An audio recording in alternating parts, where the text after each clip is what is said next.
네, 포스코 인터내셔널 한번 보도록 하겠습니다. 25,500원 10% 부탁드립니다 라고 하셨는데요. 포스코 인터내셔널 이게 굉장히 지금은 좀 노이즈가 있는 종목인데 좀 공격적으로 들어가셨네요. 포스코 인터내셔널은 이제 뭐 이 지난달에 그 포스코가 그 리튬 광산 그 대박 뭐 그게 이슈가 나오면서 한 차례 급등을 했습니다. 급등을 했고 뭐 합리적으로 긍정적으로 볼 수도 있는 거긴 한데 그래도 이게 직접적인 영향을 기대하는 건 좀 쉽진 않아요. 다만 근데 포스코 인터내셔널이 원래는 자원 개발 쪽에 많이 이 사업을 많이 영향을 펼치고 있죠. 특히 뭐 LNG 뭐 이런 쪽에 많이 이제 투자가 되어 있는 상황이라서 유가와 이제 연동을 많이 합니다. 근데 최근에 유가가 좀 60불에서 계속 이제 60불 위에서 상단에서 유지되고 있지 않습니까? 이 부분이 사실 포스코 인터내셔널에게는 긍정적인 요인이긴 합니다. 다만 그럼에도 불구하고 여러분도 아시는 것처럼 포스코 인터내셔널의 주요 사업처 중에 하나라고 봐야 되겠죠.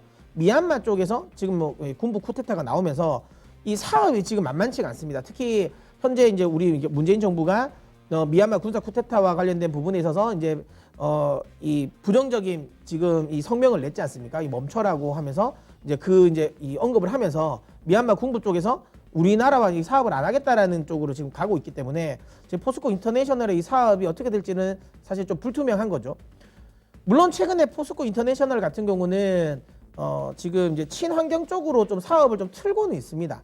뭐 수소 드론 관련 쪽, 수소 연료전지 분리막 관련 부분이라든지 이런 쪽으로 조금씩 그다음에 이제 뭐 이 자동차 전장 전기차용 구동 모터 코어 이쪽 관련 부분으로 이제 조금씩 이제 바꾸고 있는 상황이긴 한데 그럼에도 불구하고 어쨌든 아직까지 캐시카우가 될 수 있는 부분이 그쪽이기 때문에 좀 노이즈가 있습니다. 확실하게 노이즈가 있고 뭐 물론 시장에서는 아직 그걸 가지고 뭐 그렇게 크게 신경 쓰는 것 같진 않아요. 크게 신경 쓰는 것 같진 않은데 최근 들어서 뭐 주총에서도 이 투자 설명을 하면서 미얀마 관련 리스크를 익스포저를 좀 생략을 했잖아요. 좀 투자 설명서에 뺐잖아요. 이거 가지고도 좀 말이 많습니다. 그러니까 큰 문제가 아니었으면 이걸 시원하게 까고 이야기를 했을 건데 그래도 나름 회사 입장에서는 이게 좀 문제가 될 수 있다고 생각하는 것 같아요.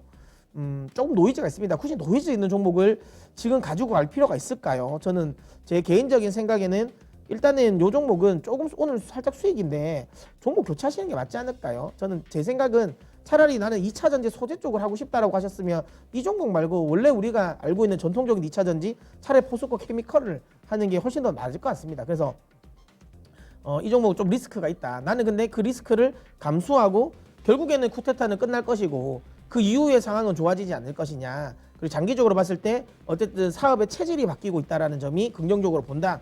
라고 하신다면 나는 그거를 무릅쓰고 그 리스크를 무릅쓰고 이걸 매수했다라고 하면 뭐 비중이 10%니까 뭐 16,000원까지 혹시라도 떨어진다면 여기서 뭐 추가 매수까지 해서 뭐 끌고 가겠다라고 생각하신다면 뭐 홀딩을 해보시는 건 맞다.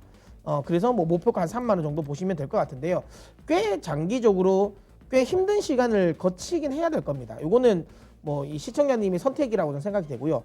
어쨌든 저는 개인적으로 리스크가 있고 좀 노이즈가 있는 종목을 굳이 지금 구간에서 매수할 이유는 없다라고 보고 저는 매도 의견을 드리겠지만 나는 그래도 좀 기다려 보겠다. 나는 장기적으로 본다라고 생각하신다면 한 16,000원 정도에서 추가 매수하시고 최종 목표가 한 3만 원 정도 설정하시고 진행하십시오.